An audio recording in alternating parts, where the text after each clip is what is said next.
There we go. Now we're live. Hello, trial and error. Yes.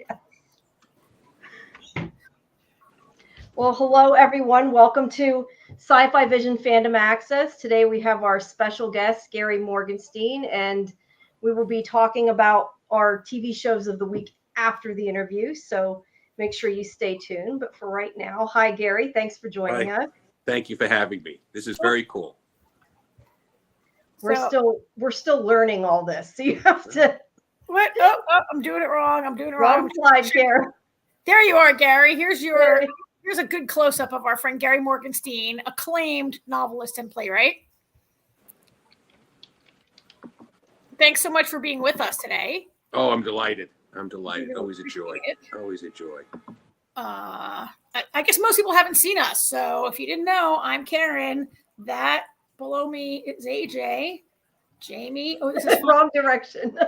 No, other way, Karen. Point the other way. No, you're below me on my view. Yeah, below you, but Jamie's over that way.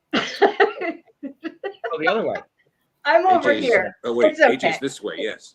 Well, Yeah, that's all It backwards. must be Yes. because it's mirrored. It must be because it's mirrored. That's why. So.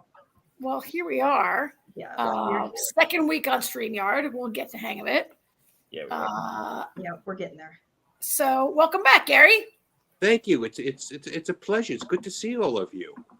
I'm always excited to talk to you about my writing, about the state of entertainment, movies, TV, such as it is. I have a very dim view of the entertainment content lately. I must say I'm a member. I've mentioned I'm a member of BAFTA, the British Academy. Mm-hmm. I've been for many years, and so now it's voting season. We just finished round 2. And so you're supposed to put out a vote for 10 of the top movies. Now, remember, BAFTA, this is all over the world now. This is just not Hollywood. Right. I struggled to come up with 6 movies that I think would be Best Picture. And I'm thinking, wait a second, how pathetic is that? Only 6 movies that I think, in my humble opinion, would be worthy of it. And there's, of course, people always disagree. It's getting worse and worse. They said movie attendance is down 20% since 2019. It hasn't really come back from the pandemic when it was down to like 0 for a little while there, I guess. Yeah, and I don't know if that's about streaming or if that's because it costs like $18 to go see a movie now. Oh, I thought that was the price of the popcorn. Yeah, pretty close. I went to the movies like last month. There's a new movie theater in my area that is one of these places that has like a full bar and like a restaurant, so to speak. And they have this like wall. They have 40 kinds of beer on this wall of taps or whatever. And a soda was $8. So, and a beer was like $8.50. So I just got a beer, right? Yeah, well, it's obscene. Well, it's the movies simply aren't as good as they used to be. And that's just it. Flat out. There's no excuses. They're just not well made anymore. You're only saying that because you haven't seen Godzilla -1. Okay. So I should have put that on as Best Picture. So I'm waiting. That goes on Amazon and I'll pay, the $10 or whatever. But did you see American Fiction? No, I can't wait for that. I really want to see that. We love Jeffrey Wright. All three of us, we all love Jeffrey Wright. And I'm really looking forward to seeing that. And it's like right up your alley. It's about an author. Right. And it's, I guess it's maybe a satirical look at publishing and popular culture and entertainment. Yes. Turns it upside down. And Holdovers was brilliant. There was Oppenheimer, Barbie, Killers of the Moon, the Moon Tomatoes, or whatever, the Moon Flowers. And there's a wonderful French movie, Anatomy of a Fall. Oh, it didn't win Best Picture at the Golden Globes the other night. Oh, did it? It did. I don't know. I don't pay attention to the awards. Oh no, I think Oppenheimer won. Okay. It might have won Best Foreign language film at Golden. Yes, it's wonderful. It comes somehow to see it, it's really smart. But smart movies, and because I guess people just still want to watch 25 minutes of 5 superheroes and 6 villains fighting and destroying a city and no one gets hurt. I guess that's what they want. And I don't know. I think you got to go, when you see a movie like American Fiction or Holdovers or Oppenheimer, Barbie surprised me. greatly. I really loved it. I've seen it twice now. You see the possibilities of people, and you must write and have stories about people. And that's what grabs you in, whether it's movies, whether it's television. And I think we've kind of lost our focus on that. We've lost our way. And I think pandemic hurt people wanting the convenience of their homes, not wanting to pay ridiculous prices for food. In New York, the Broadway League just released a study that in the suburbs of New York City, the tri-state area, attendance for Broadway shows has dropped 17% since 2019. And one of the main reasons people say is cost and safety and content. Now, you have to encourage people to see things, and you have to make them want to see it. So, all right, that's my speech. That's it. It's a great seg because you're producing new content, and if I have a little intro that I made here, Gary. Oh, really? So here, Gary, you are native of Brooklyn, right? Here you are in Coney Island, and you're here to talk about your new book, which is part of your trilogy, the Dark Depths series. So the first book was, you might have been here to talk about A Mound Over Hell, it's like a post-apocalyptic, the United States has lost World War III, and you use baseball to sort of, it's like a baseball political thriller. Baseball is outlawed. Then your second book, A Fastball for Freedom, I think moves the action to London, right? And yes, now, third book just came out in December, A Dugout to Peace. And so we're here tonight to talk a little bit about that. And I will take this down and bring us back to conversation mode here. So none of us has finished it yet. AJ, I think, has gotten the furthest in reading it. Thank you, AJ. Yeah, I started it. I hope to have it done when we originally scheduled before the Blog Talk Radio disaster, and I didn't get that far. And then I was like, all right, I've got time now. We're going to do this after the first of the year, and I still haven't finished it. Yeah. I'm about a third of the way through it. So. Thank you. We should tell people listening, if you haven't read, these three books together are about like 1,500 pages, right? Yes, they are. Yes, and imagine the manuscript, like A Dugout to Peace, the actual pages of the manuscript were 910, and I did about 9 or 10 drafts. So I'm a little mashuga, as we say, as my people, as we say in Brooklyn. But it's dystopian, and the thing about when you write dystopian fiction is you shouldn't try to be predictive. You shouldn't try to say, yes, this is what's going to happen in the world. You should say this, you want the reader to say, oh, that could happen. Right. And to make it, to make the process, I mean, for example, in none of my books do I mention contemporary politicians or anything like that. Any mention is all made up, all fictional. And eventually what happens is that America, it opens in 2098 after America.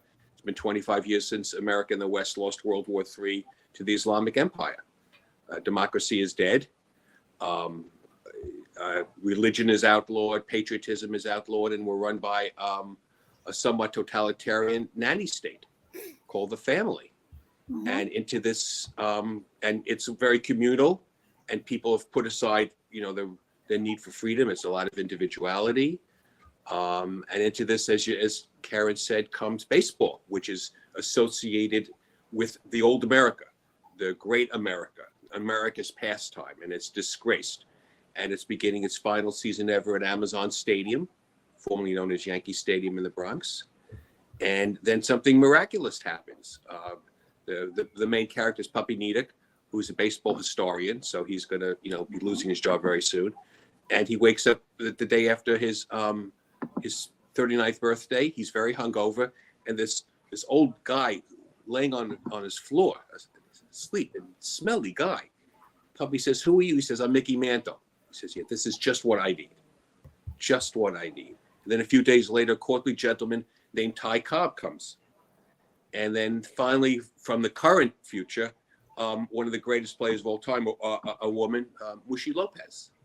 And together they bring back baseball, but baseball becomes a pawn between those who want a genuine peace between America and Islam and those who want World War IV. So what happens is you have ordinary people. It's an epic adventure and romance.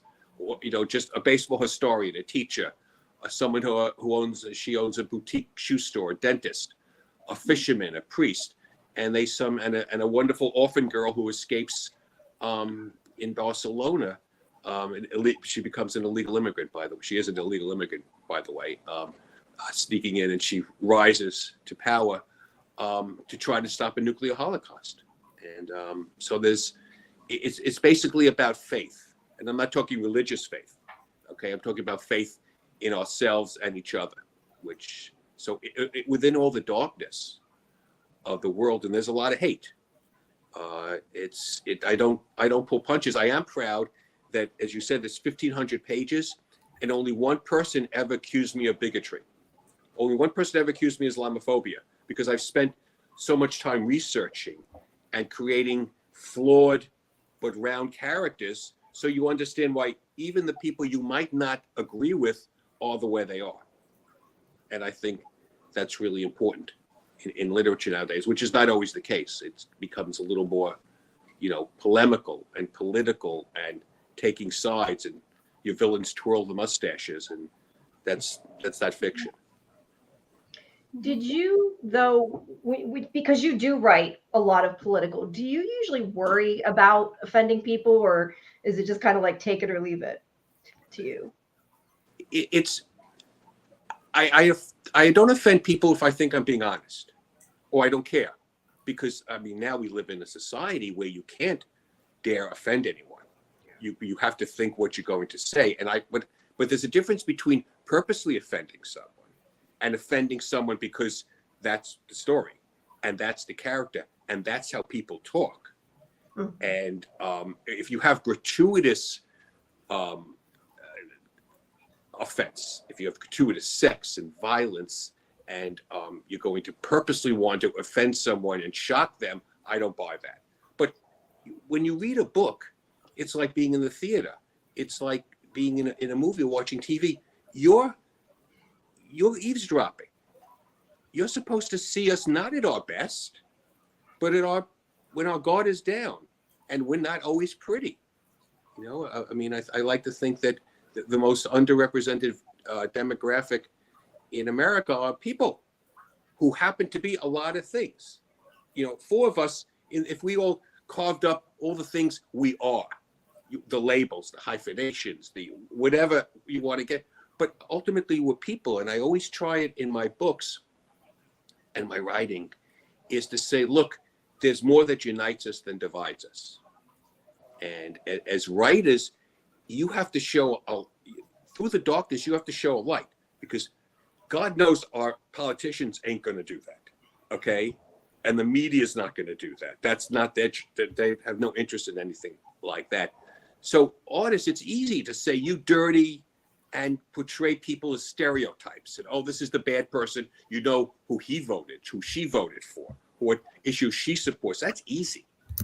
All right. But to show different facets of someone and to show how we can find some way together, not, with, how cutesy stuff, but just that there's a possibility exists. Right.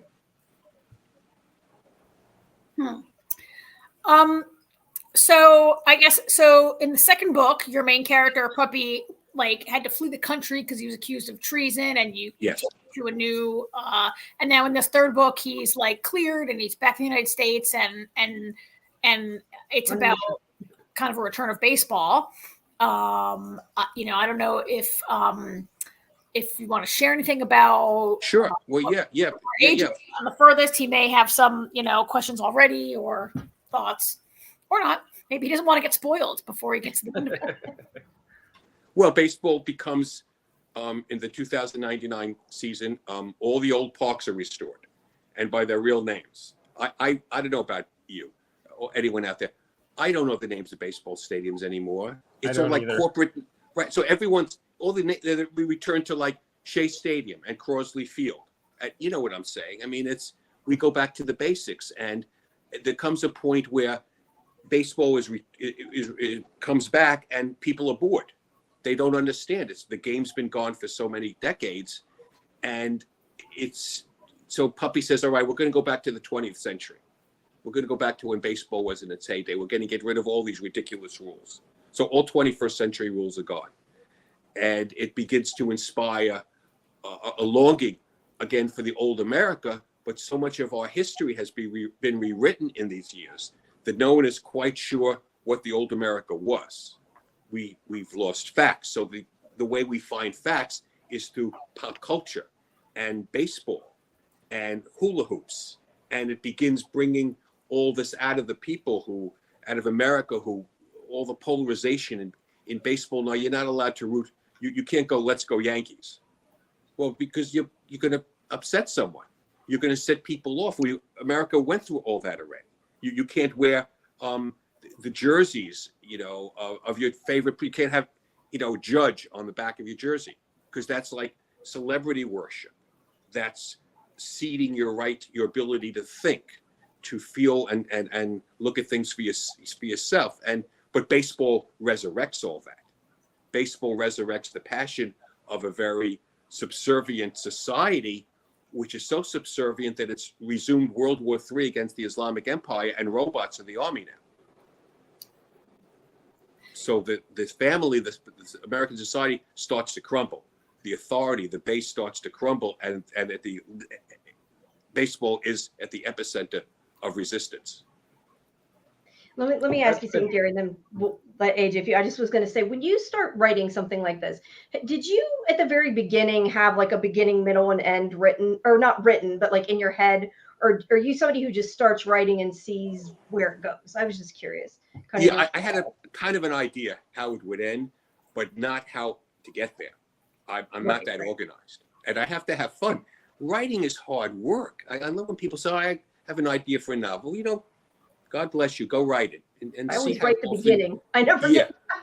Yes. That's why I asked. That's that right. It's hard, but I want to be surprised. And I know this always sounds so precious, but I'm not the only writer who says this. But the characters take over.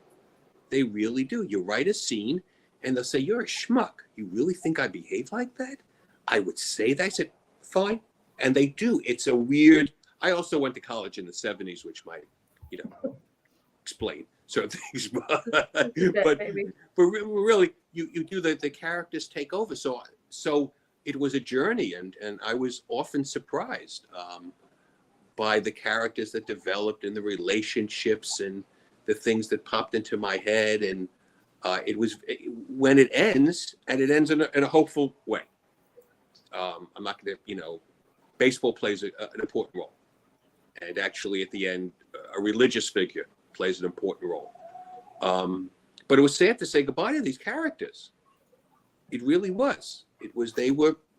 I started it in May 2015. My wife and I were having Sunday breakfast, everything bagels with a schmear, listening to the Beatles, and this idea popped into my head. What about a novel where America's lost World War III and democracy is dead and baseball begins its final season? I said, well, it's a cool idea. Now you just need the story and the characters. Yeah, one thing I've always said with TV or with novels is endings are hard. Endings are not easy, and there's lots of controversy between TV and books. You get people that love the ending, you get people that hate the endings, and one thing I've always said, whether I like an ending or not, the most important thing to me is if it makes sense. And at the end of the day, it's your story. So I say, to hell with anybody that doesn't like it, because go write your own novel if you want a different ending. Yes. But yeah, I know what you mean. Like when I'm writing, I usually have I know where the story starts, and I usually know where the ending is, and I know certain pieces. But it's fun to kind of go. I've written stuff and then looked back and gone, huh, I didn't see that coming. It's like you said, the ideas that pop into your head while you're writing. It's an adventure. I'll say that much. It's a rush, isn't it? It's a huge rush. Yeah, it really is. Unlike really anything else. Yeah. But that's one thing I love about this, at the point where I am in the book where Puppy's like, all right, screw everybody. We're going back to real baseball, not this HG crap and all these stupid rules that you can't steal and can't root for your team and everything. Like, I was getting excited as Puppy was like, giving his presentation. And then I was a little upset with Clary though when she was like, "No, baseball continues," and Puppy's like, "It's winter. Why are we playing baseball in winter?" Yes, but yes. Clary has her reasons. So, well, Clary was another big surprise. She was not supposed to be a main character. I never thought, she was a little orphan girl in an orphanage in Barcelona, and she escapes. And I never thought she was going to have this kind of arc. I really never did. I'm not surprised that she became more of a central character for you, because I fell in love with Clary on the first page that she was on. Immediately, you could see the strength in her with what she was already enduring. And that's what you always need strong characters. That's the most important thing, and you have to let them explain themselves. Because I don't always agree with my characters, because they're people. They're going to do things that you have. How many times have we done something that we're ashamed of? We don't have to admit it on the show tonight live, but we're right. We've all done that. So the characters should too, and even the ones whose beliefs you don't agree with, but they deserve their voice. They deserve to say, what they feel, and to see it. And the thing, there's a thin line, especially again. I don't go back to what it is like writing nowadays, and you have to wonder, what someone's going to cancel you or attack you for some reason. But there's a big difference between explaining something and justifying it. And but the distinction has pretty much been lost nowadays. It's like if you try to explain someone, you like, then you're for no. Right. If you're going to write a character, if you have, and there's no, like, I'm using an extreme example, but serial killers, no, there's no justification for that. But someone doesn't just wake up to become a serial killer. You have to show it, but you have to show it so people understand. And it's really so important. For the first time in generations, IQ scores are dropping, which is really astonishing. I read that the reading comprehension scores in schools are the lowest since 1990. Math comprehension, the lowest since 1970, which means, bluntly, that this generation is not as smart as the previous generation. And that flies against everything civilization is supposed to be about. And it's because you're worried about thinking. You can't say something unpopular. And I'm not talking about specific issues now, but I'm just saying, when I was in college, we were exposed to all kinds of books. I'll never forget. I asked when I was like 16, I asked my grandmother went shopping. She said, "What? So what do you want? You want me to get you something?" I said, "Go to the bookstore. I'd like to read Das Kapital." And my grandfather nearly had a conniption. And she brings me Karl Marx. But I didn't turn out to be a communist, but I was curious. And we need to allow curiosity. And so that's really, that's a theme that's throughout this trilogy. That you, it's obvious from just what you've said today, and from what I've, not finished with the trilogy yet, but what we've read so far, you have, that's maybe a theme in your work a little bit in some other things that you've written. And yes, because I write plays. Yeah. As you know, I've talked about my plays. Actually, I have 2 Zoom presentations this month. I have a new play, Walking Charlie, this Sunday, January 14th at 3:00. It's being presented by Create Theater, Kate Camerata's organization. It's great. They develop new plays. And it's a romantic dramedy about the relationship between a struggling small business owner. It's set in Brooklyn. And his relationship with a Venezuelan political refugee, who were brought together by a pug dog named Charlie. So it's bringing, Walking Charlie. Yes, You Walking you Charlie. have a pug dog, don't I you? do. I would show Yeah, you, but I he's read like that. asleep on the couch now. And have a great cast. If I could just give shout outs, if I'd like to give quick shout outs. It's directed by Marcina Zaccaria, and it stars Nana Ponce Leon, Arthur Gregory Pugh, Sharon Gallardo, Gene DiNapoli, Carlo Fioretta. And then on January 31st, Wednesday night, there'll be a Zoom on my play Dancing on Glass, which is about anti-Semitism and political bullying at a private school, which is pretty timely, unfortunately. And it's directed by, Jacqueline Hume, and who also stars with Jackie Kusher and Allison McAllister and Tommy Franklin and TJ Cohn and Christina McKinney. So, because Zoom is a great way, but in these plays, people come and people go, and I try to show a way of breaking through and overcoming. That's really, to me, the most important thing. Listening. People must listen. These are they're staged readings. They're readings. Yeah, I was going to say, do you have a link? I can post it on the ticker. Yes, I will. I'm waiting for this link for Walking Charlie. As soon as I get it, I will. Okay. Thank you.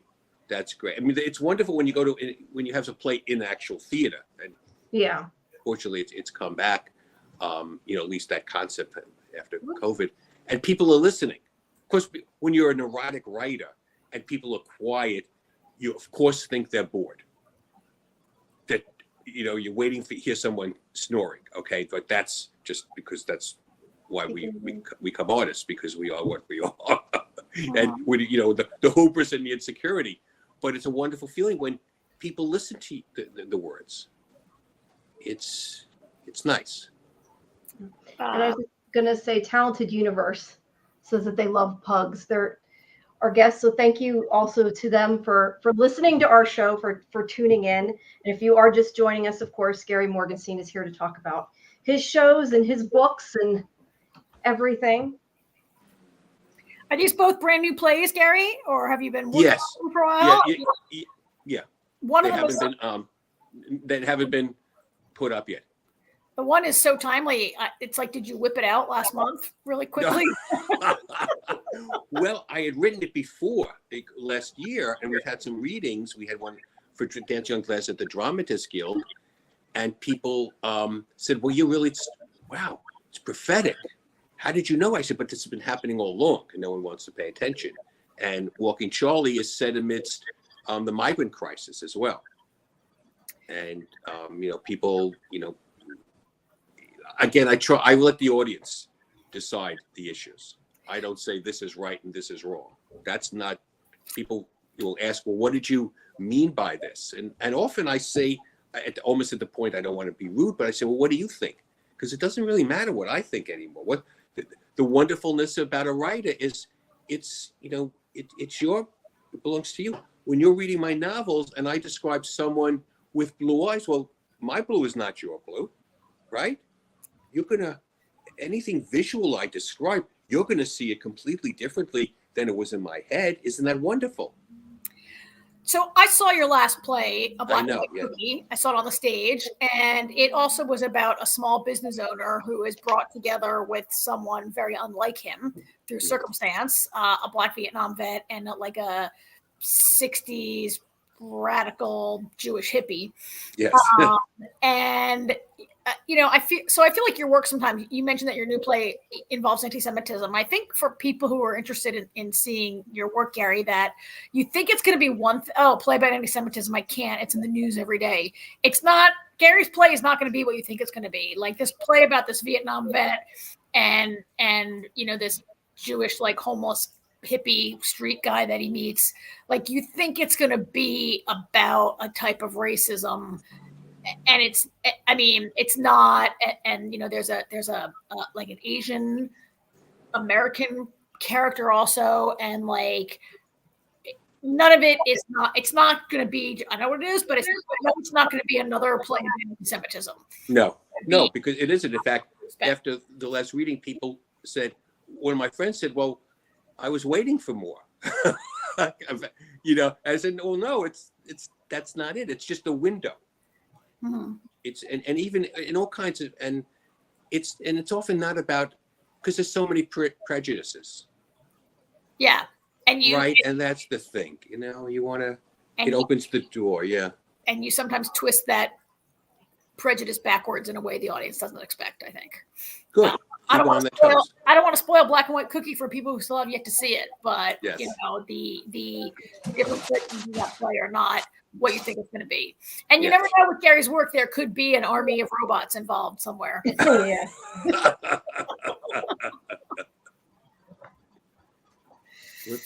Well, this has been great. Thank you so much Uh, for having me. Thank you, Gary. The Thank joy, Always a pleasure. absolute joy. I want to tell everybody that your books are available on Amazon.com. The Kindle editions are going for the low price of $9.99 right now. Oh, geez, is that really? Is that true? Go to Barnes and Noble. That's just the Kindle. You want to buy a real book with real pages. You can go to the bookstore, or you can buy that also on Amazon. They still sell those. I love it. I prefer those. Me too. I like to hold it. Yeah. Right? I like to sit up before I go to sleep at night. I prop up in bed and I hold the book. Just it's you touch it. It's beautiful. Also, who can look at a screen, read a book on a screen when we now work at a screen all day long? Yes, exactly. Yeah. Yeah. Of course, though, if you want to buy the Kindle, that's okay. I'm not the one to discourage you. Oh yeah. Kindle, $10 is a healthy price for a Kindle. I bought a book on Kindle. I bought a Kindle book the other day for 49 cents. It was on sale for $1.99, but I had $1.50 credit, and I bought a book. It must have been a classic. Must have been one of those public domain books. Yeah. Because why else would I get a 50-cent book? Yes. Well, when you get, and then I have some old paperbacks, okay, and then you look at the letters, and it's like It's too tiny. You're getting old. At least I do read a lot on my iPad, I admit. But you're getting old when you're constantly making the text bigger. Yeah. Like Yeah. 3 words. The internet type is too small. Yeah. Well, I actually You're welcome, Gary. I actually got a Dug Out for Peace on the Kindle edition because as soon as Jamie told us that the book was out, I was like, when? And then I was so anxious to read it, and I haven't finished it yet. Well, thank you. Let me know when you do. We'll talk about it. I will. Offline, Definitely. please. Definitely. All right. Thank you, guys. Thanks, Nice Gary. to be with all of you. Thank Gary. everyone for listening. You take care. You too. Everybody Bye-bye. go get a Dug Out for Peace. All right. Yes, please do. Thank you. Well worth Bye-bye. it. All right. Bye-bye. All right. Bye-bye, Gary. You know what book I bought for 50 cents, AJ? Fire and Blood. The House of the Dragon book. Oh. The George R. R. Martin. Watched the end of that. Oh my God! You should see what I have because Alyssa. Alyssa got it. Alyssa likes to buy me things that she's also interested in. I forget if it was for our anniversary or birthday or Christmas or whatever it was, but I've got the big, encyclopedia looking thing. Oh yeah, a Fire and Blood. Which is really cool because of all the artwork and everything. That's part of the reason it's so big. There's so many full color, basically posters in there. Oh yeah. But Well, I'm not going to be getting that in my 50-cent version. That's really cool. It was on a 1-day sale. It already is back up today. It's $7.99 today for the Kindle version. That's still not bad though. I just got it on sale. Yeah. So that was great having Gary with us.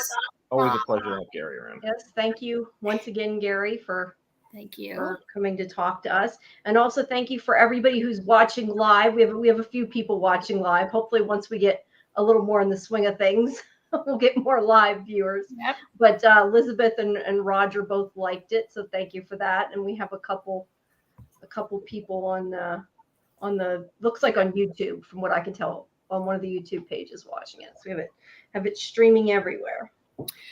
All right. Before we jump into our regular weekly coverage, I want to try something. Okay. I want to try the breaking news. We all saw the breaking news today, right? We had some breaking news about The Mandalorian. that there is going to be a new movie called The Mandalorian. It's titled for now, the working title, I guess, is The Mandalorian and Grogu feature film goes into production this year in 2024. And it's the first like actual movie that's gotten anywhere lately. Right? If you guys read the article, I really just wanted to try this breaking news banner. I'm pretty psyched about it. So, I mean, that's kind of big news in sci-fi that Lucasfilm is going somewhere with this. I think there have been some movies that got into like starts and stops lately. At Star Wars, at Disney, and they were announced, they didn't go anywhere. And this one, I mean, going into production in 2024, what does that mean? That could mean on December 31st of 2024 is the first day of filming, right? We don't have any information yet, but you know how I feel about my baby Grogu. I still haven't seen it. So I can't. I'm so behind on so many shows. Eventually. That's all I can say. I love my little Grogu so much. No, I put up that little avatar that I don't know how to. I guess I have to turn my camera off to do that, right? Yeah, you there have it is. There's your avatar. a drink. That's cute. See my baby Yoda shooter avatar that I got there? That's how much I love baby. So anyway, that's the breaking news out of Hollywood today, and I'm really excited that I was able to try the breaking news banner that we have yet to use. Bring your face back so we're not staring at a drink. There we go. All right. So I guess for this week, do we want to jump into What If? Yeah. We have two shows. There he is. There he is. Look. There's Grogu. There's my little baby and his daddy. So yeah, What If? Season 2. So Jamie, you managed to watch 3 episodes so far? Yeah, I've seen up through episode 3. You know, you guys said it seemed like you didn't like the other episodes. I liked these both. I thought they were cute. I mean, I don't know that they're necessary. I mean, maybe last season was a little bit better, but I enjoyed them both for what they were. And I like that there was a Christmas episode. I'm a little late watching it, but it was nice that there was a Christmas episode. Episode 1 was the Nebula episode. This is an image from Disney of Nebula doing the whole like computer thing when she's trying to stop, the bad guys for shorthand. And we talked about this a little bit last week. But I know that Nebula is one of your favorite characters in the Marvel movie, in the MCU, I think, right? Because we both love Karen Gillan for starters. Yeah. And she's so AJ and I talked about this last week, how she's she has changed all of her voice so much that she's just such a different actress in this. But this one was pretty good. The second episode was with Star-Lord. With Star-Lord. Yeah. What if the event? What was it called? I forget the title. What was it? What if the Avengers met Star-Lord? What if Star-Lord? Basically, it's like, what if Star-Lord was raised by his father? That wasn't the title, but that's like what it was, right? And so I've got this image because they only make certain images available in the press kits. Yeah, we don't want to use the wrong thing. This one is the gang. It doesn't really, but yeah, it was Star-Lord. So this episode was, I liked that it was a little more like What If-ish, like the previous episode, the Nebula episode. What if Nebula joined the Nova Corps? Was a little. It's a little small. It's a little self-contained story. It's a little not like. I don't know. I felt like this one, Star-Lord being raised by, what's his dad's name? Just God. Ego. Yeah. Was much more sort of like bigger ramifications for the universe in which it took place, I think. And so I liked the largeness of the story, the impact of the story a little bit better. I don't know what you guys thought. Yeah, I like too that I don't know. I'm always kind of surprised, and I guess it's Marvel, so I shouldn't be. But I'm glad that the majority of them do their own voices, because I feel like that makes it better, because it's like, I don't know. Sometimes you look at it and it's like, well, it's just a cartoon, but it's not, because the same people are involved, and I feel like it makes it feel more Marvel. So I agree, Jamie. I'm actually really impressed with the way Marvel has maintained so many of the voice actors being the same as the live action people. Because you look at so many shows, animated or live action, that turn into TV shows or series, and then the voice actors are never the people from the movies or from the, right. the main thing. So that's always impressed me with Marvel. But part of it is because they're still under contract, and if you notice, the people that aren't the original voice actors or for the original roles are all the characters that are dead. So Tony Stark, Steve Rogers isn't dead, but he's out of the picture. Gamora and Natasha. Those, I think there was somebody else that wasn't the original voice in one of them, but those are the ones that aren't who we're used to. I mean, I don't really know the details, but I imagine that some of these actors are contractually obligated. Most of them are contractually obligated to participate, and some of them were not contractually obligated. And so they don't do it. Or some of them, like, it's well known that Robert Downey Jr. was leaving the MCU. Iron Man has died in the films and he's moved on. And so he's not doing his own voice, and that makes sense. And a few other people aren't. But for the most part, like these guys are, and some of them in press, they're really enjoying it. Voice acting is a nice little break, I think, for a lot of actors. And it is fun, especially like sometimes. So the animation in previous seasons, they had like different styles. Yeah, this has all been similar. This has all been the same. This is all the same animation studio and the same producers. And so the animation is kind of the same, at least through these first 4 episodes that I've seen. And so some of them look more like their live counterpart than others, right? And so it is helpful to have that familiar voice. I was going to say, this one, they're younger, so they kind of aren't going to look like Michael Douglas. Obviously, is not going to look, and even Hope, since she's a kid, they're not going to get Evangeline. Well, they might not have gotten Evangeline Lilly anyway, but she's a kid, so it doesn't matter. But I was surprised that like Kurt Russell, Michael Douglas. I think that was cool that they were both, part of it. Lawrence Fishburne, yeah. Alrighty. So all right, and so then we had one more episode that was the what if, I forget the title of it, but it was basically, what if no, it's not Happy Hogan Saves Christmas. Oh yeah, what if Happy Hogan Saves Christmas? My favorite one of these 3. I love this episode. Yeah, it was funny. I like this too, and I like God, you know how bad I am with names, but the girl that's in it, that's like helping him out, that does the hacking and stuff. Attempts to do the hacking. Darcy, yeah. I cracked up too when she's like hits Control Delete. She's like, that works.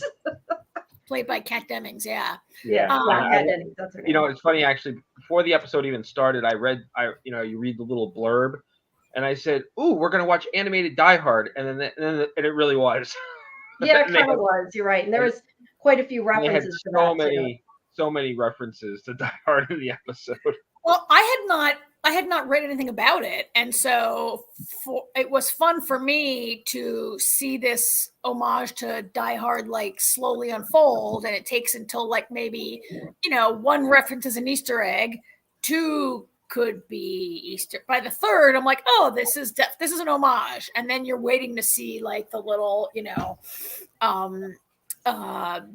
shout outs to Die Hard or the similarities there. It was really fun. It was really well done, and it was a story that had a beginning and a middle and an end, and made sense in a way that I think we're not going to discuss the following episode 4 tonight. Jamie, you haven't seen it? No, I haven't. I hate it. I watched it twice, and I might have hated it worse the second time I watched it. Which one was 4? when Tony Stark has to like be on the planet Never mind. with I know what, you know that one? Yeah. Yep, I know which one it is now. Okay. Yeah. With the tall guy, the Grandmaster. Yeah. Yeah, I hate that episode. I shouldn't say I hate it. It didn't speak to me. But we'll wait and see. Next week we can cover. There are 9 episodes, so we can maybe cover the rest of this series next week. Did you finish it, Karen? Looked it up, so we have it. The second episode was called "What If Peter Quill Attacked Earth's Mightiest Heroes?" That was what it was called. That was the name of the episode. We said that title in a roundabout way. Yeah, but that's officially what it is. Yeah. Now, Karen, I was asking if you finished all 9. I didn't finish all 9 yet. I do feel that episode 4 was a real impediment for me to continue to watch, but I pressed on. Good. I pressed on. I knew like every show of 9 or 12 or 13 or 20 episodes is entitled to a clunker or to one that I just don't like and you guys like or whatever, right? And this one was it for me. And I'm sure, and then I watched 5 and which is better. And the rest of it I'm sure is, it's a fun show. And it's kind of really hard to I think for the writers of this show, you think it might be easy to be like, what if every crazy idea they threw out of the writer's room, maybe they can bring into this. But on the other hand, you can't just throw millions of dollars at crazy ideas. It has to make sense. And well, I like the idea though. I wish they did it with other fandoms, it would be a fun. lot of the episodes, it's like fanfic but animated. Yeah, a lot of the episodes are stories straight from the comics, and some of them are, like the Happy Hogan Saves Christmas was an idea somebody had, which was a great idea. So yeah. So now, sorry. Who was next? You guys know I tend to forget a lot of the Marvel stuff and haven't seen as much or read as much as you guys. Who's Hammer? Because I did not remember who that was supposed to be. Oh my God, Hammer. I love Hammer. Is he somebody from the movies or is that why I didn't know who he was? 2. Sorry? 3. 2. 3. Shoot. Iron Man 3? Oh, okay. That's why I didn't. Yeah, it's been so long since I've seen Iron Man. I forget which one Hammer's in, but I love Hammer. He's such a quirky character. He's one of those bad guys. It's like he's so quirky you don't take him seriously, but he's actually very formidable. I'm wondering if it's just because he doesn't look like the actor that plays him in the movie. Maybe that's why I'm not. I thought he looked like Sam Rockwell. I thought he looked like Sam Rockwell. Okay, then I just don't remember. Okay. I couldn't remember, but I haven't seen Iron Man in forever, to be fair. So I thought, in this episode, in the story that we watched, I thought he had a lot in common with what's the name of the character who Corey Stoll plays in the Ant-Man movies? Who's Hank Pym's former assistant who tries to Yellow Jacket. Yeah, Yellow Jacket. I forget his real name when he's a person who tries to take over Hank Pym's company and or he basically does, right? Take over the company for a while until he becomes. And then he becomes a talking head in the last movie we saw. But anyway, that same kind of thing where he was the genius boss's assistant up and coming and didn't get his chance to take over. To become the villain, yeah. Wants to become, he wanted to become he wanted to become Yellow Jacket, and this guy wants to become the Hulk. Or whatever he thinks he's going to become with Hulk blood in him. It's interesting to me that Happy turned purple because when She-Hulk got Hulk blood, she turned green, right? Did Stark ever even answer him if there was a cure? I mean, it was probably just to be funny, but I noticed that he's there is a cure, right? I'm not going to be like this forever. I don't think he ever answered him, did he? No, he did not answer him. I didn't think he did. No. So, all right. Well, that brings us to the end of that show for right now. So before we jump onto Monarch, Jamie, you got any cool announcements about what's going on at SciFi Vision? Yeah, I was just going to say I did see Wonka. We had been. I don't know if I had just mentioned that to you guys before or mentioned that on the show before, but I did finally see that. You liked it? Yeah, I liked it. It was good. I mean, it was like a family movie. It wasn't like some deep, thing, but it was good. I didn't realize it was a musical though. I guess I'm stupid because I never really thought about it. Like if you think about it, it makes sense, but I hadn't really didn't thought talk about this because the I original. don't know if I talked to you or I talked on the show. I can't remember, but I talked to somebody. But yeah, there's that. And then I think that's why I'm like trying to. So I need to have like stuff in front of me, and I'm so not used to doing it on the computer. La Brea started. Is today the 9th? Yeah, La Brea starts tonight. I know you guys don't watch that anymore, but that does start. And SkyMed starts on Paramount in a few days, and I will pick a bit of those interviews too to air on this show once those go up, because I've gotten permission to do that. But that's coming out, and also The Way Home is coming out. Michael watches La Brea. Michael watches La Brea. Well, Yeah, good. We don't watch it. AJ and I don't watch it, so maybe Michael can chat with you about it on a future show. Yeah, we'll suck him into it.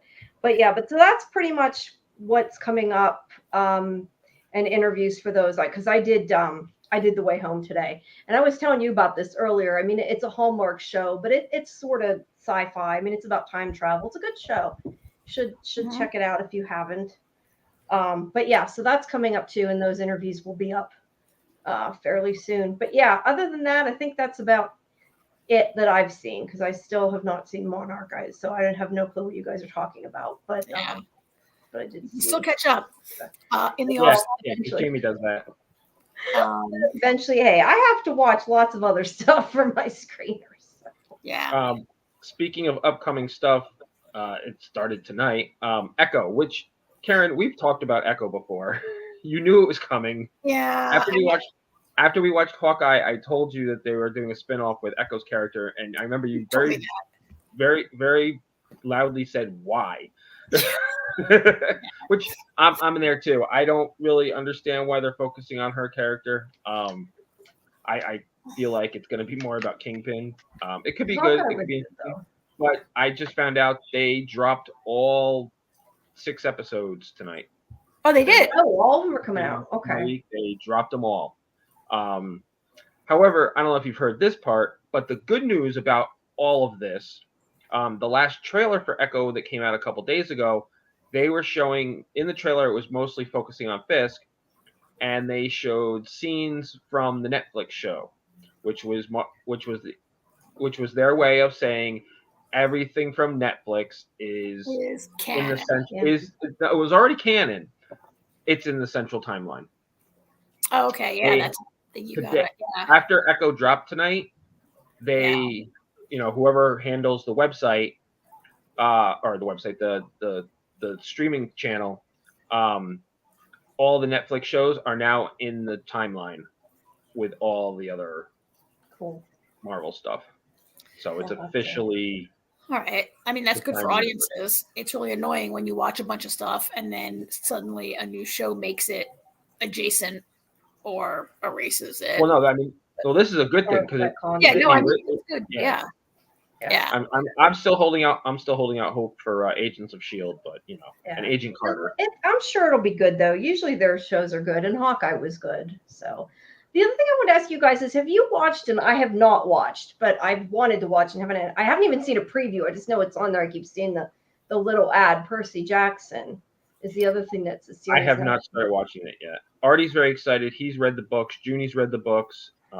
Damon has not, but I'm sure he'll enjoy the show. No, I haven't read them. I just have, watched the movies a long time ago. Yeah. Well, I'm excited too. Michael started watching it. So, what did you like it, Michael? Wait, from the chat, you can chat say I liked it or I didn't like it.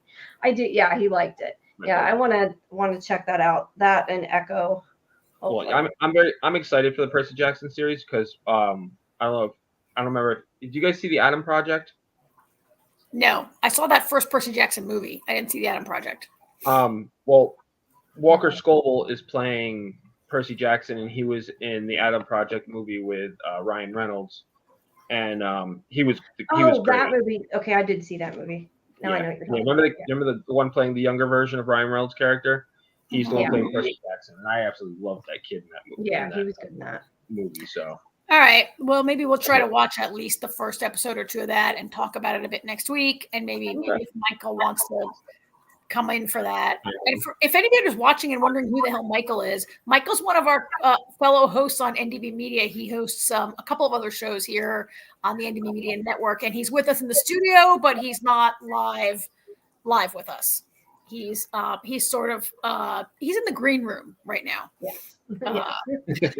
And if I was just gonna say, if you're just joining us, if you did only catch the tail end of this, make sure that you go back after and watch the beginning and check out our interview with Gary Morgenstein talking about his books. And also, we should to give a shout out. We do have people that are watching via Twitter and YouTube. I'm looking to see. So thank you everybody who's checking us out live. I know last week we got, I think, a lot more after live, so we'll probably pick up, more viewers. But it's nice when people are watching live, and maybe the video will get people to tune in. Who knows? We can hope. Yeah. And I see. Okay, let's see. Ark wants Michael to wave. Yeah, Ark says for Michael to come in and wave. Yeah, are you shaking your head? He's not going to do it. Yeah, I'm going to do it. Hi, Michael. Yeah, I'm just, a tornado is chasing me right now, so that's the problem. So. Oh yeah, I caught a little bit of the recording of that show. You had a storm chaser as your guest. You had a storm chaser on it, yes. Ooh, storm chaser, yeah. It was really interesting. I mean, I couldn't do it. But like drive your car into a tornado? No, I could not do that. They're scary enough as seeing him on TV. So I could not storm chase. But Ricky had lots of stories. It was good. It was good. That's cool. And anybody who's following us on any of the NDB Media socials can find their way to that episode. Yep. And the recording of it up there. And that's all on ndbmedia.net. It'll have listed everybody's shows, not just ours, not just Michael's, all the different shows. Yeah. So well, it's great to have you hanging out with us. And we'll be happy. I know you said you don't watch the shows that we're covering tonight, but no, I don't. No, so that was why I said, I won't be much help. All right. Well, thanks for saying. I'm usually behind on everything, so you don't have to. Yeah. Well, I was behind on watching the Storm Chasers movie on Prime, and I finally finished that today. So, right. I had to tell him, no, I've only got through episode 8. And there were 12, but I got through it today, and I wish I had gotten through it before I. As long as you get through some of it before the interviews. I know when I did, when I was talking to the ones from SkyMed the other day, I was telling them the screeners, half of them did not have audio, so that was fun. I was trying to follow along with them. I need to go back and I want to see them once they fix them because I do want to see the rest of it. It's a good show, but you need to be a lip reader. Yeah. Yeah, well, that's bad if the screener didn't have closed captioning? Tech issue. I'm sorry? Did it have closed captioning at least? No, because it's a screener, but there was just an issue. It's not like they're normally like that. It was just a problem, but they're trying to fix it. But I still watched most of it because I wanted to know what happened, but now I want to go back and once I get audio, I'll have to listen to it and see what's watch it. Yeah, I get to see the rest of it. Yeah. All right. Well, thanks for popping in. I guess what we've got left tonight is just me and AJ talking Monarch. Although, Jamie, before Jamie moves on, can I just show our background behind us is this awesome piece of key artwork for SciFi Vision Fandom Access that this is Jamie's artwork. Yes. She created. And yes, the base was AI, and then I've been photoshopping it today and painting it and messing with it. It's still a little bit work in progress, but it's kind of cool. I like it. This is our key art for this show that we're going to figure out some more ways to integrate it. But it's kind of awesome with all those people worshiping at TV there and the spaceship and all that. Yeah, I thought it was kind of funny just for our thing. And of course, I included a raven just kind of for Sci-Fi Vision. So if anybody wonders why is there a bird on the TV, that is why. But that's okay. Yeah. Yeah, and I gave you some projects to do too, Jamie. Yeah, I get it. You sure it's not? It's really not for my Baltimore football team, Jamie. You sure that's not why you put it in there? Yeah, maybe. Yeah. I need to finish the rest of the banners, but I at least did that today. I did work on that today. So yeah, well, It it looks takes awesome. it takes time. yeah, It takes time. So It looks awesome. It looks fantastic. it really is. It really does. thank you. Yeah. So people will be seeing that a little more as we start working that in. And that's what's behind us in the right here. Yeah, which you can't really see, but that's okay. So Well, we could make a change, and that would show it more. But yeah. I was gonna say, I know you can make everybody small, and you can see make part of it a ourselves, little like, better. There you go. everybody's small. See the raven on my head. Make us really tiny. There There. you go. There, that's good. That shows most of it except for the other. Yeah, I think we can get maybe smaller. 8 guests. That's a There small. we go. That Yeah. looks good. I'll go over this way, and then my head won't be covered by. Or you can just take the Sci-Fi Vision thing off, and then it's just all what you want. Yeah. Yeah. 8 was 8 when we had 8 guests and 2 hosts. That was a tough one to have room. Yeah. I've seen that. Hard You to have a lot of Not talk over that many people. Yeah, it was a challenge, but hey, it worked. So Yeah. it was fun. Oh yeah. Well, hopefully soon we can get on some more guests and maybe some, guest co-hosts and different things, and Yeah. try to change it up. Yep. All right. Well, I'll hang around for a little bit. I'll All just right. mute myself and sort of hang around, but I'll be All here. right. That's cool. This brings us to our last segment, which is Monarch. And AJ, we had 2 episodes that got into the queue this week. I don't know did we fall behind or did they push 2 out? I'm not really sure, but we had 2 episodes this week. And we didn't fall behind technically. We decided to do 2 and 2 because we were off for a couple weeks. And instead of doing 3 last week, we decided to do 2 and 2. we took off for the holidays, for New Year's. Yeah. Took off for the holidays and Blog Talk Radio implosion. Oh yeah. Blog Talk Radio implosion. That's right. So that we watched 2 episodes this week, and then next week will be the season finale. Which is a little crazy because there were moments in these 2 episodes that I felt could be a season finale moment in some ways, right? Like the ending of the last one. Yeah. So we had. So I'm trying to find a good way to put us all in here. You want to put all just normal, and you use that. I don't want that. You do that. How's that? As usual, the 1950s. Did we move up to even get to 1960s yet? I don't think so. Trying to think.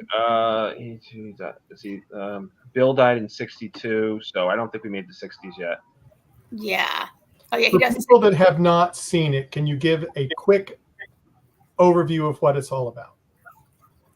Such as me. So this is like the inner workings of the Monarch Company, which is what follows the monsters from the Monsterverse, like Godzilla and King Kong and all the other titans. The fun people, or fun. This takes place between between Godzilla and Godzilla King of Monsters. That's okay. In between. So it's all those movies that are coming out of Legendary Pictures, the Monsterverse, Godzilla, King Kong, Skull Island, all that. It's set in that universe. And it tells, if you remember any of those movies, there are those like shady government people working for Monarch, this agency that knows about monsters and like didn't warn any of us. This tells the backstory of how that they were founded in the very early days. Like, how Godzilla like comes out of the ocean like in the 50s, and then the H-bomb tests turn him into, whatever. So it tracks the beginning of this agency. And what's really cool about it is that in the contemporary, like modern day timeline, which actually I think is 2015, right? Because it's set like in between those movies where Godzilla has appeared and like ravaged San Francisco, but has not, right? It's in between Godzilla and King of the Monsters, right? It's like 2015-ish. Anyway, Kurt Russell plays this character, Colonel Lee Shaw, in that timeline. And in the 50s flashbacks, his son, Wyatt, is that his name? Wyatt Russell? Yeah. Plays the exact same character in his youth. And That's it's the Yeah, first time. I have heard about this because I remember I saw something about that. Yeah. And it's the first time like they've been asked to maybe play the same character in sequels and stuff, but it's the first time they've ever done it because it was a chance to play like the same guy in the same show and whatever. So it's pretty cool. I did think, AJ, that in this week's episode, so some big things happened. One of which is, God, AJ, I was sure that somehow Keiko fell in love with Bill Randa. Like, you know, Bill Randa eventually raises Hiroshi, right? And, you know, we saw a couple weeks ago about how Lee and Keiko were falling in love. And I've been thinking, God, how does she get together with Bill? What is happening with that? Yeah. And like the whole thing comes out today in these 2 episodes that I mean, I still got the vibe that he was in love with her, but really he was like a friend and a co-parent and a surrogate father. They're not together, right? Is that how you read all that? You know, I think that's the thing. AJ, I'm just going to jump in before. I didn't want to cut Karen off when she was talking, but I just wanted to say iBeamer joined us, so thank you for listening. They're talking about they want to see the show. They're going to check it out. Okay. So, yeah. Sorry, continue. I didn't want to wait too long to jump in. Go ahead, AJ. I think that it was their intent to, you know, give us the impression that they were a couple and that they were together and everything, only to, you know, and to make it look like she was, you know, thinking about having an affair with Lee, and then pull the rug out from under us and find out that their kid was already her kid and not Bill's. Yeah. Yeah. She had a kid prior, and we were led to believe that it was Bill's kid, which, in essence, you know, he raises the child. He raises I can't remember his name. Hiroshi, thank you. He raises Hiroshi, and Lee's the uncle, the cool uncle. Yeah. You know, so And it was a good piece of storytelling to kind of twist it around on us. Yeah, that they're like truly this found family, and any romantic feelings are unrequited, or not unrequited, unconsummated. I mean, Lee and Keiko were, although I think really that Keiko didn't really maybe ever forgive Lee for the huge blunder he made, losing control of Monarch to the horrible new general. Because she doesn't want Godzilla to be killed or any of the Titans to be killed, really, right? Or her thing is that the H-bomb didn't kill Godzilla, it only made him grow bigger, and so they're just going to try to build a bigger bomb to kill a bigger Godzilla. And she really doesn't want bigger nuclear bombs to be built. Whereas Lee is like, look, they're going to build a bigger bomb anyway, so might as well let them try it on Godzilla, right? Just to jump in, Ark thinks that it could be a good show too. It is pretty good. Yeah. Good. I do intend to eventually watch. I say that. I feel stupid saying that because everybody hears me say that all the time. Oh, yeah, Jamie's going to watch that. Jamie will watch things when she has hours left in her day. So what do you think, AJ? We also get, okay, so I was going to say the show like kind of jumped over to SciFi or like entered a whole okay, it's about a giant atomic fire breathing monster, so it basically is a sci-fi show already, but it jumps to another level of sci-fi when we learn about like where the monsters live and why we never see, how could somebody as big as Godzilla never be seen, and we learn more about like the realm that they come from. What do you think of all that? So I'm torn on, is that awesome or is that shark jumping? I'm not sure how I feel. I thought it looked amazing. And it answered our question about Lee, you know, because, you know, there's been this running joke about how he's like 90 years old and he looks great for his age. He only looks 70. Yeah, he looks 70. And then we come to find out that he was stuck in a time differential. He was down there for however long, which turned out to be 20 years later. And he was there like a week, or something. I don't think they ever specified exactly how long he was there, but he wakes up in the hospital 20 years later, and Hiroshi is a grown man now and everything. So I like it. I'm okay with it because we already know about Hollow Earth. I think this is actually Hollow Earth also. I think it's just a different part of it, maybe. Yeah, the movies have already posited the Hollow Earth theory that Godzilla and the other monsters can move around the center of the Earth, basically, or the area of between us, between the crust and the center of the Earth, is where they inhabit. But yeah, like that was twisted, and it's more of like a. I mean, I don't want to say too much about it if some of our listeners are going to jump in, but time does move differently in the place where Godzilla and the others are from. And so that explains how Kurt Russell can play a guy who was like already a captain in it's post World War. It's like 1952, and how old is Wyatt? He's like 30, whatever he is. There's no way that the time worked, and like there were times where I thought, is that a plot hole that Kurt Russell is playing this guy who's supposed to be like 90 some odd years old, and he's able to like jump out of planes and stuff, right? And no, it's because he lost those 20 years. He's actually, it's kind of cool the way they did it. And so now I don't know. We had all that with May and Kate and the explosion, and we had a quantum. It's very Quantumania what happens in this episode, I think, right? It's one way to look at it. I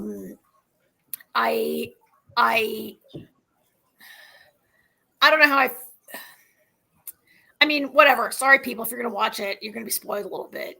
You turn off and don't listen to us. Get Arc, Beamer, get out of here right now if you don't want to hear what I'm going to say. Just come back. You tell people to leave. You have to say come back. Because I'm going to reveal the twist that happens in the second to last episode of the season right now. So you all have been warned that Keiko's alive, right? And she has this very like Renee, who plays the mom in Michelle Pfeiffer. It's this Michelle Pfeiffer moment where at the end of in Quantumania, or it was in Quantumania, or it was even in the previous Ant-Man 2, that she'd been living in the quantum realm and she was a great fighter and all this stuff. It's almost the same thing, like Keiko's alive. So I'm not surprised, although the last time we saw her, she had like 20 like cockroaches the size of dachshunds were on top of her, right? Yeah. And which is interesting because to think that they didn't kill her, that she actually survived. Like, how did they not eat her? The fact that she ended up there, I'm okay with that part, but how she wasn't eaten, like you said, is what I can't wait to see that flashback moment. Yeah, I mean, I guess they don't eat people because we know that the Titans they consume radiation. True. Although it's not really. I mean, I don't know that radiation is their only nutrition. They probably consume some other nutrition, and then like Godzilla consumes radiation to power up us. I don't really know. We don't know the biology of the Titans, but they consume radiation. We have seen them kill a lot of people. Actually, I guess we've seen them. King Kong has eaten people, but like some people just accidentally fell in his mouth. He didn't really like eat them, right? Yeah, he didn't like pick them up to eat. Actually, wait. He bite, but it's to kill him, maybe, like not to eat him. Like Godzilla's. I mean, King Kong's pretty pissed, and he should be, because Samuel L. Jackson was a jerk in that movie, like attacking him, right? And there is that one guy that falls out of the helicopter, like right into King Kong's mouth. And he does bite guys, but it might be like I don't know. Anyway. It looked like they were going to eat Keiko. They were all over her, and they're giant. They're like bigger than dachshunds. They're like beavers. These giant cockroaches that are like at least like this long, and there's like 20 of them on her, the baby cockroaches. So I'm not surprised she lived because I like the character. And she, in these last couple episodes,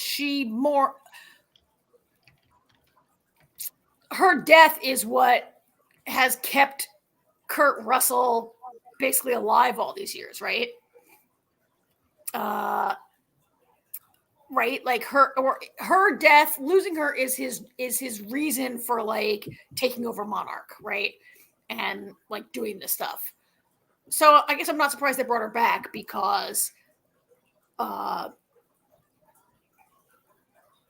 drive that tension in his character or to I mean, there is that tension because she's like, we shouldn't kill these monsters, they're beautiful, let's study them, and he's like, no, they're dangerous, we need to kill them all, right? That's the central tension in 1954. Yeah. Well, that and like, I love you, please sleep with me, no I can't is yeah.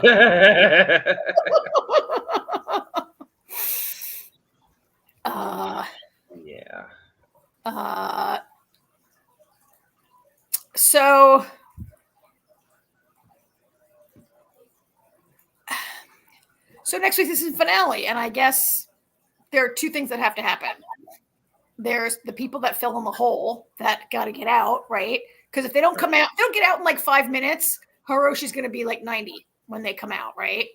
Like Kurt Russell Lee was only down in the realm for like maybe a week, less than a week. He could have been down there for a day for all we know, and 20 years went by, right? Yeah. So if those guys spend a whole day down there, they're going like, I mean, actually, it could be a way to catch up with where the legendary Monsterverse is with the next movies now, right? Like, if on the show, like the storyline with, like you said, with everything. I mean, yeah, it could catch up to that. Like I thought it would be. I mean, I don't know what their plans are for a season 2, if there even is going to be a season 2. But I think it would be kind of cool if the second season takes place after Godzilla King of Monsters, and you kind of keep using this show as a bridge between the movies. Yeah, and if time jumps, like, I mean, Kentaro's kind of a whiner, and really, Kentaro's my favorite. And what can he do without the girls? Without the 2 girls, without Kate and May, like Kentaro would be like still sitting in his bedroom drawing manga cartoons, right? I think that they can't let too much time go by because the reunion of Hiroshi with Keiko and Lee is so important, right? Yeah. Well, yeah, they let too much time go by, and Lee is gonna look 90 or yeah. Lee's gonna be 120 and still look 70. Yeah, and then Hiroshi's gonna be 70. There's just so much unresolved. Yeah, I think they've got to get out quickly. They gotta get fast. Which is kind of interesting that Kiko's been down there this whole time and she's never found a way out. But, well, I mean, I guess Lee didn't intentionally find a way out. He kind of accidentally found a way out. So here's one thing that this brought up for me. Bill Randa in this show is about, I don't know, like in his 30s or whatever, like a young, I don't know, I can't remember the name of that actor who plays him, but he's a relatively youngish kind of guy, 30s, 40 years old or whatever, right? And this is in like the late 50s, right? It might even be coming up to 1960 soon on the show. Well, yeah, he wakes up in 82. He wakes up in 82 and he's been gone 20 years, right? So the show could be around 1962. And then King Kong takes place in like 71. And Bill Randa is played by John Goodman. Right. So in like the next 10 years, that guy comes out looking like he ages to be John Goodman. So I don't know where Bill Randa, whereas Kurt Russell like skipped over 20 years, it's like Bill Randa gained like 40 years of age. Like how he goes in 10 years time to become John Goodman, I don't know.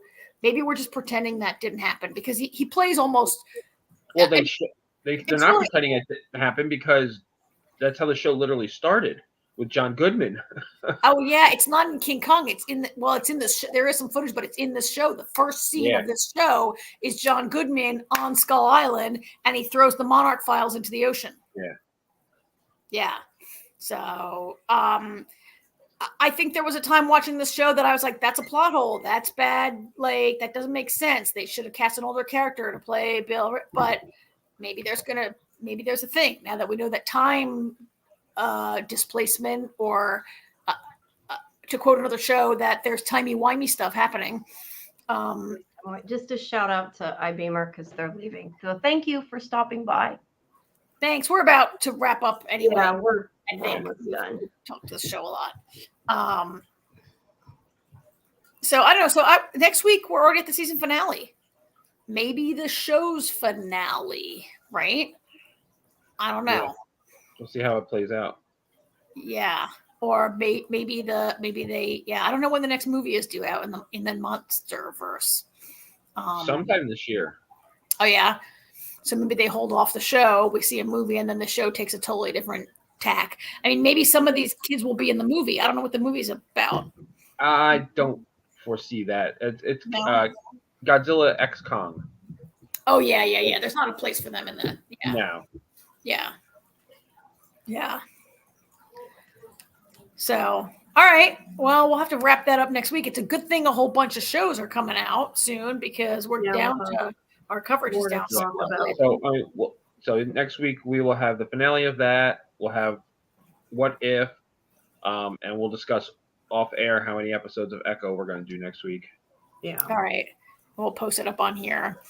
And as usual, anything else that strikes our fancy during the week. Interesting movies or shows or whatever that we pick up. Yeah, so the only other thing that started is I had mentioned last time is that Sanctuary started, but that's not on. That's only on AMC Plus. So yeah. Half the time I don't remember what we watch until Jamie goes, "Oh, so and so is back."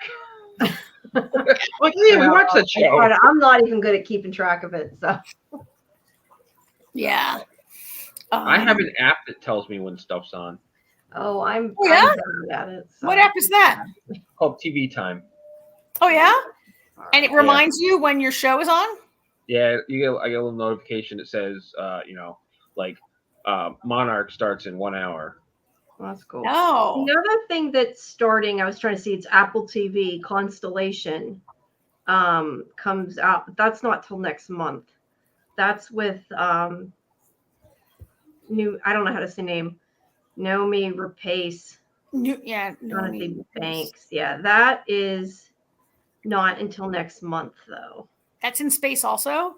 Yes, I believe so. Apple TV needs to change their buy space.com from that network, and it's all I'm still working my way through. I mean, I'm glad we have a month because I'm still working my way through this season of For All Mankind, and that's a weekly drop, so you can't binge it all. You got to wait for it to drop week by week, and it's really quite good. You know that I love shows that are about the politics of colonizing space, and they're at a really interesting point with the Mars colony right now. Which in this show we get to Mars in 1982.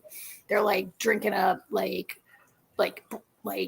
Yeah, for anybody who doesn't know, that's an alternate. It's like an alternate history where they just kind of of the space program. Yeah. I'm still sticking with that. So, all right. Well, I think that brings us to the end of our show for tonight, huh? Yeah, I think so. I think we hit everything. People just check out social media if we think of anything else that we're going to talk about, we can always mention it there. And we're going to be trying to get some, like I said, some more guests. I've reached out to some people, so we'll see how that goes. And people should just come and watch us because you never know what we're going to end up talking about. Sometimes we don't know. That is very true. That's right. Yeah. And please, if you're going to watch us, take time too sometimes to stop by and check it out on YouTube, because we need more YouTube hours. So. Yep. A big thanks. All the other interviews I've done that I've spent probably the rest of the week doing all the other interviews. That's all under YouTube, of course, youtube.com/sci-fi vision.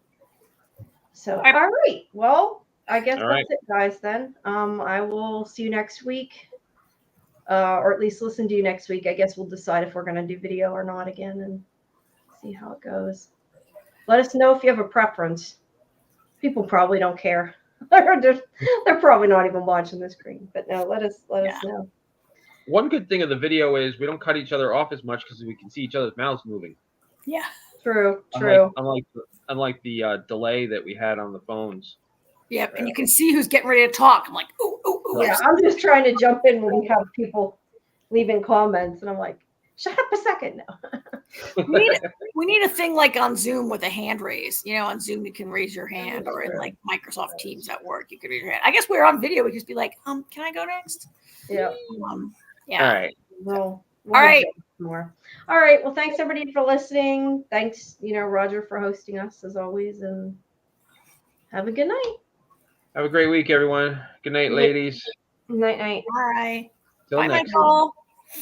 Okay, I'm gonna hit end stream. Bye. Bye.